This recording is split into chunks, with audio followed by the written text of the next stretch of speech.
Bienvenidos al curso Comprobación de Software, Unidad 3, tema 2. Aspectos estratégicos y prueba de unidad. Como ya hemos visto en la descripción anterior, en la espiral de procesos, podemos empezar desde el centro de la espiral, que viene a ser la prueba de unidad. Criterios para completar la prueba. Cada vez que se tratan las pruebas del software, surge una pregunta clásica.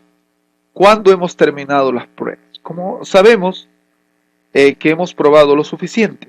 Desgraciadamente no hay una respuesta definitiva a esta pregunta, pero hay algunas respuestas prácticas y nuevos intentos de base empírica. ¿Cuándo debemos probar? Una respuesta a la pregunta anterior es: la prueba nunca termina, ya que el responsable del desarrollo del software carga o pasa el problema al cliente. Cada vez que el cliente o usuario ejecuta un programa de computadora, dicho programa o software se está probando con un nuevo conjunto de datos. Este importante hecho subraya la importancia de otras actividades de garantía de calidad del software. También podemos dar como respuesta a esta pregunta, de forma algo cínica, por cierto: se termina la prueba cuando se agota el tiempo o el dinero disponible para tal efecto, desde el punto de vista económico, por supuesto, ¿no? Mediante el modelado estadístico y la teoría de fiabilidad del software se puede desarrollar modelos de fallos o defectos del software descubiertos durante las pruebas. Como una función del tiempo de ejecución, una versión del modelo de fallos denominado modelo logarítmico de Poisson de tiempo de ejecución toma la siguiente forma. Aquí en esta expresión matemática, F representa el número acumulado de fallos que se espera se produzcan una vez que se ha probado el software durante una cierta cantidad de tiempo de ejecución. Y sub 0, el término que está aquí, representa la intensidad de fallos inicial del software, es decir, la cantidad de fallos por unidad de tiempo al principio de la prueba. P representa la reducción exponencial de la intensidad de fallo a medida que se encuentran los errores y se van haciendo las correcciones.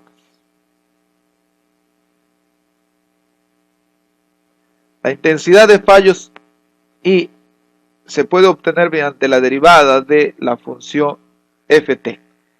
De esta última ecuación, los que realizan las pruebas pueden predecir la disminución de errores a medida que avanzan. ¿Cuándo debemos probar? La intensidad de error real se puede trazar junto a la curva predicha. Si los datos reales recompilados durante la prueba y el modelo logaritmo de Poisson de tiempo de ejecución están razonablemente cerca unos de otros sobre un número de puntos de datos, el modelo se puede usar para predecir el tiempo de prueba total requerido para alcanzar una intensidad de fallos aceptablemente baja. Entonces acá tienes, según el modelo de Poisson, esta curva y según lo que uno va ejecutando. Entonces uno va preveyendo, conforme va el tiempo de ejecución, cuánto es la intensidad de fallos o fallos por unidad de tiempo que vamos consiguiendo. De esta forma podemos modelar y predecir que luego de algún instante de tiempo t habremos alcanzado, ¿no?, una cierta intensidad de fallos aceptablemente baja. Aspectos estratégicos. Los siguientes puntos se deben abordar si se desea implementar con éxito una estrategia de prueba de software. Primero, especificar los requisitos del producto de manera cuantificable mucho antes de que comiencen las pruebas. Aunque el objetivo principal de la prueba es encontrar errores, una buena estrategia de prueba también evalúa otras características de la calidad, tales como la portabilidad, facilidad de mantenimiento y facilidad de uso. Todo esto debería especificarse de manera que sea medible para que los resultados de la prueba no sean ambiguos. Establecer los objetivos de la prueba de manera explícita. Se deberían establecer en términos medibles los objetivos específicos de la prueba. Por ejemplo, a efectividad de la prueba, la cobertura de la prueba, tiempo medio de fallo, el coste para encontrar y arreglar errores, densidad de fallos, remanente o frecuencia de ocurrencia y horas de trabajo por prueba de regresión deberían establecerse dentro de la planificación de la prueba. Otro de los aspectos estratégicos es comprender qué usuarios van a manejar el software y desarrollar un perfil para cada categoría del usuario.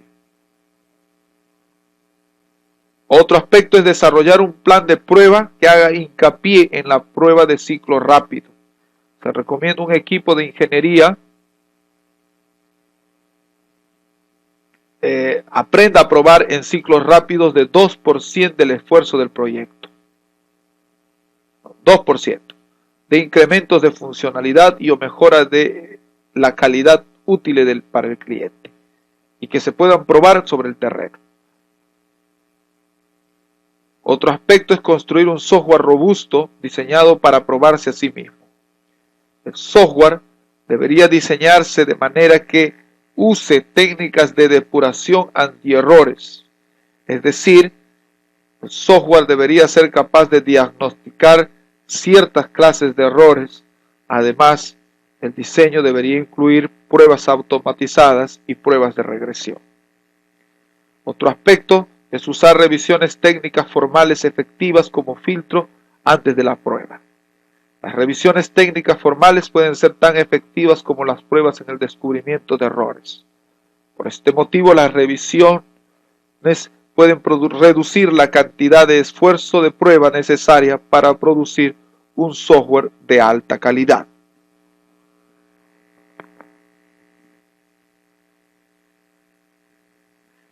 Otro aspecto estratégico es llevar a cabo revisiones técnicas formales para evaluar la estrategia de prueba y los propios casos de prueba. Las revisiones técnicas formales pueden descubrir inconsistencias, omisiones y errores claros en el enfoque de la prueba. Esto ahorra tiempo y también mejora la calidad del producto. Desarrollar un enfoque de mejora continua al proceso de prueba. Debería medirse la estrategia de prueba. Las métricas agrupadas durante la prueba deberían usarse como parte de un enfoque estadístico de control del proceso para la prueba del software. Abordemos ahora la prueba de unidad. Pruebas unitarias. Se prueban porciones del sistema mientras son creadas. Se buscan errores de cada pieza del sistema bajo pruebas antes de que se produzca la integración de las mismas. Es una forma de probar el correcto funcionamiento de un módulo de código. Esto sirve para asegurar que cada uno de los módulos funcione correctamente por separado. La prueba de unidad centra el proceso de verificación en la menor unidad del diseño del software, el componente o módulo. Las pruebas unitarias se realizan para cada módulo individual del sistema, también denominados unidades o componentes antes de su integración. Acá tenemos un flujo de control de pruebas unitarias.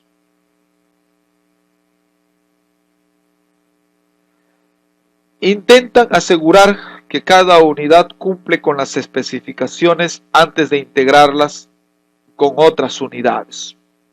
Además, comprueban que el código de cada unidad puede ser ejecutado sin problemas. La prueba unitaria es una forma de probar el correcto funcionamiento de un módulo de código. Esto sirve para asegurar que cada uno de los módulos funcione correctamente por separado. Luego, con las pruebas de integración se podrá asegurar el correcto funcionamiento del sistema o subsistema en cuestión. La idea es escribir casos de prueba para cada función no trivial o método en el módulo de forma que cada caso sea independiente del resto. Características de las pruebas de unidad. Para que una prueba unitaria sea buena, debe cumplir algunos de los requisitos. 1. Debe ser automatizable. 2. Deben ser completas. repetibles o reutilizables, independientes, profesionales.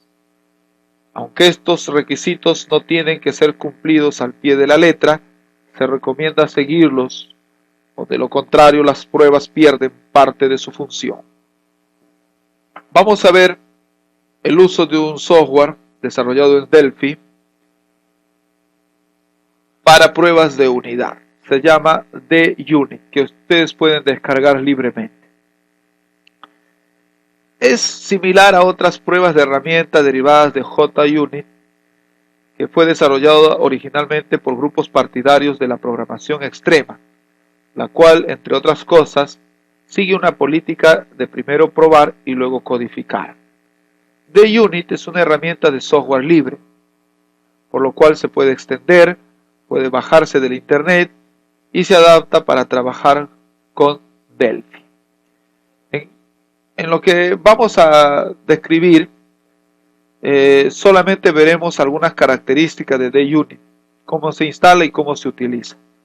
Se muestran algunos ejemplos de uso, uno orientada a pruebas de módulos de datos y los otros ejemplos pueden quedar para que ustedes puedan ampliar. Se les sugiere que ustedes descarguen el software de Unit, que es básicamente una herramienta para pruebas de unidad. En internet pueden encontrar una vasta información tanto sobre el documento de Unit como también muchos tutoriales de uso. Es necesario que ustedes puedan manejar este software. Esto le va a dar solidez a su comprensión en nuestro curso Comprobación de Software. Veamos aquí entonces qué es D-Unit y cómo se obtiene. D-Unit es una adaptación para Delphi de una herramienta para Java llamada JUnit, desarrollada por Ken Beck. Todas las herramientas descienden de JUnit, consisten en una serie de clases que auxilian en la preparación y codificación de casos de prueba y algunos mecanismos auxiliares que en conjunto permiten ejecutar y verificar el cumplimiento de los casos de prueba. Además, provee una interfaz que permite automatizar la ejecución de grupos de casos de prueba. En el caso de D-Unit, dicha interfaz se puede ejecutar desde Delphi o por separado. Acá les doy la página web a la cual ustedes pueden acceder para descargar D-Unit. Si no, también lo digitan en algún buscador como Google, ¿no?, que es el más popular, y lo buscan, lo descargan y aprenden a utilizarlo como se debe. Esto se debe copiar en un directorio de Unit y se desempaca. De hecho, vas a encontrar mucha información de cómo hacer esto en tu computador. En algunas versiones viene únicamente en código fuente para Delphi, en otras incluye una aplicación ya desarrollada. Si viene en formato fuente, puede compilarse la unidad Test Framework, que se encuentra en el directorio source src. En el directorio doc viene un archivo readme que explica la instalación y proporciona algunos ejemplos mínimos y sin mucha funcionalidad. En diversos sitios de internet se puede obtener artículos relativos a D-Unit. Una vez que ya se ha instalado, hay que ir a Delphi y abrir el menú Tools, seleccione Environment, luego Options y Library, y luego agregue el path que incluye el directorio donde le instaló. Esto es para poder ejecutar. Bueno, yo considero que eso es un proceso que muy bien pueden ustedes hacer, que es el proceso de instalación de este software libre de Unit. Veamos la preparación de un proyecto de pruebas. Para realizar las pruebas debe prepararse un proyecto al cual se le agregarán elementos para usar la interfaz de D-Unit. Y una unidad se informa que contendrá los casos de prueba. Esta unidad define una clase type derivada de test case y contiene métodos que realizan tres grandes funciones: preparar el ambiente para aplicar las pruebas, los casos de prueba, la limpieza del ambiente al terminar las pruebas. La parte de preparación, setup, es muy útil si se debe crear clases auxiliares y la propia unidad a probar. También permite abrir archivos y base de datos y se ejecuta una sola vez al inicio de un grupo de casos de prueba. La parte final sirve como contraparte de la primera, puede eliminar objetos innecesarios, cerrar archivos, eliminar datos usados para la prueba, etc. La parte principal está formada por una lista de métodos, cada uno de los cuales corresponde a un caso de prueba. Los métodos son de tipo procedure, es decir, no regresan ningún valor. Los nombres son libres, cada uno de los métodos emplea una llamada a una función definida por TheUnit, como la función check u otra. Se describe más adelante. Los métodos de prueba se marcan como published, es decir, que forman parte de la interfaz que Delphi hace visible al desarrollador y otras aplicaciones. La unidad puede llevar una sección de inicialización que llama el método TenseFramework_register_text, dándole como parámetro la clase de prueba que se definió. Esto registra los casos de prueba para ser invocados automáticamente. Para realizar la prueba de una unidad de Delphi se procede como sigue. Acá muestran los 7 pasos. Desde Delphi hay que crear un proyecto nuevo, hay que guardarlo, crear una nueva unidad sin forma, que será la que contendrá los casos de prueba, agregar los métodos necesarios, incluyendo setup y teardown, que es lo que hemos visto en la siguiente o en la anterior. Acá está en la parte de preparación, que es el setup, y la parte final, que es el teardown. A la unidad se le agrega una sección de inicialización para que registre los casos de prueba para ser llamados automáticamente. Editar el archivo de proyecto. En el mismo archivo de proyecto eliminar una línea, la línea run. En el mismo archivo del proyecto agregar la línea .run register test. Veamos un ejemplo. Tenemos una clase aritmética, la cual contiene un método llamado maxConDiv, máximo común divisor, el cual calcula el máximo común divisor. Su código se muestra en la siguiente figura que vamos a ver. Creamos un nuevo proyecto que llamaremos prueba aritmética y lo editamos. Paso 1, 4, 5 y 6, como queda acá. Esta es la figura 1, que es el código de máximo común divisor, ¿no? Ustedes pueden ver ahí las sentencias, los condicionales, todo el código. Luego de ello hay que crear un nuevo proyecto, el cual lo vamos a llamar prueba de aritmética. Programa prueba aritmética. Ese es el nuevo proyecto. Y lo editamos en los pasos 1, 4, 5 y 6. Quedando como se muestra en la figura 2 acá. Entonces aquí en el programa prueba de aritmética vamos a usar los formularios, los test framework, los git test runner, los casos de prueba, etc. Note que la línea uses contiene las clases test framework y test runner, ¿no? La interfaz gráfica, ¿no? Test, que son de unit, la unidad que contiene los casos de prueba, así como la unidad que deseamos probar, aritmética. Si tiene dudas del formato de la llamada a una unidad, observe algún programa creado por Delphi, y las reglas son básicamente, si es una unidad sin forma, lleva el nombre de la unidad, ¿no? Por ejemplo, casos de prueba, se va a llamar casos de prueba.base. Si en un módulo de datos, además de los elementos anteriores entre llaves, indica el nombre del objeto, 2 puntos y el nombre de la clase tipo, como por ejemplo modDat, ¿no? modDat, data módulo 2. Si una interfaz a los elementos del paso se agrega entre llaves el nombre de la forma, si se desea que una forma o módulo de datos esté activo, debe iniciarse después de inicializada la aplicación con una línea como esta, application.createForm, ¿no? Preparamos una serie de casos de prueba que se muestran en la tabla. No se requieren condiciones de entrada ni salidas especiales, entonces creamos una unidad para contener los casos de prueba con sus métodos setup, teardown y set casos de prueba. Los llamaremos simplemente casos de prueba y su código se muestra en la figura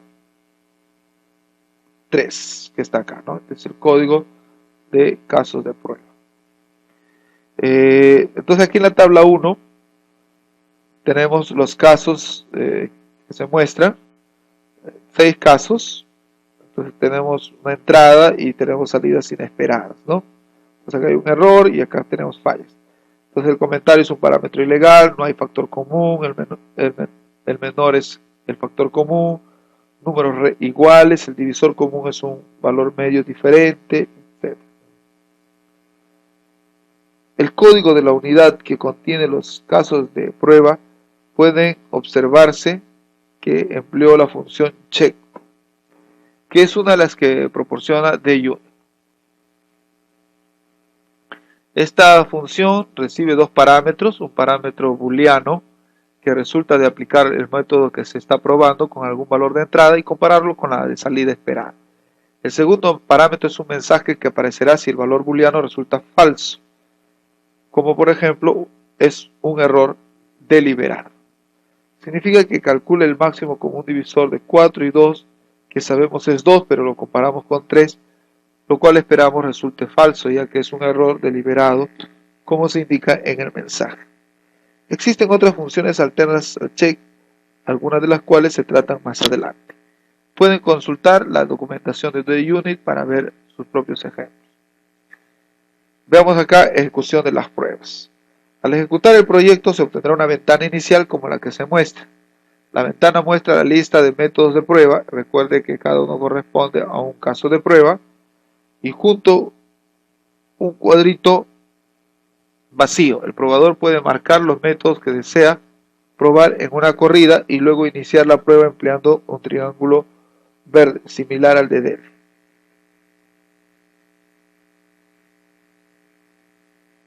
En cada corrida se ejecutan en secuencia el método setup, los métodos marcados y el método teardown. Si se deja algún objeto, archivo, base de datos u otro elemento abierto, así quedará para la siguiente corrida, lo cual puede generar problemas, aunque también puede ayudarnos a realizar pruebas adicionales. Durante la ejecución, los métodos en ejecución van marcándose de azul. El progreso, ¿no? Terminar 1 se indica en verde si pasó, en rosa si falló y en rojo si hubo una excepción inesperada. En la parte inferior aparecerán los mensajes correspondientes a los métodos fallidos y a las excepciones. Recuerde que el probador de software busca lograr que falle, por lo cual los métodos fallidos son puntos a favor del probador. Al terminar la ejecución, la ventana se mostrará como esta ventana. Esta es la ventana final de DUnit. Acá tienen un ejemplo 4 de módulos de datos. La aplicación hace un uso de módulos de datos para acceder a una base de datos de Access que contiene datos acerca de aves de México.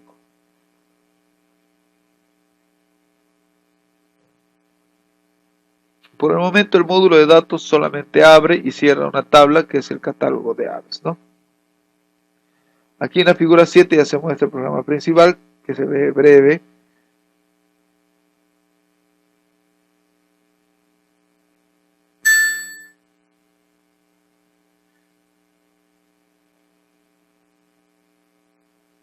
Pruebas de unidad, DUnit.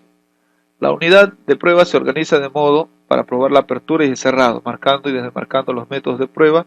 Puede probarse la cerradura de una tabla abierta, la cerradura de una tabla que ya está cerrada, la apertura de una tabla cerrada y la apertura de una tabla que está abierta. También se incluye un método de prueba, la secuencia abrir-cerrar en un solo paso, la unidad con los casos de prueba, tal como se muestra aquí en la figura en código.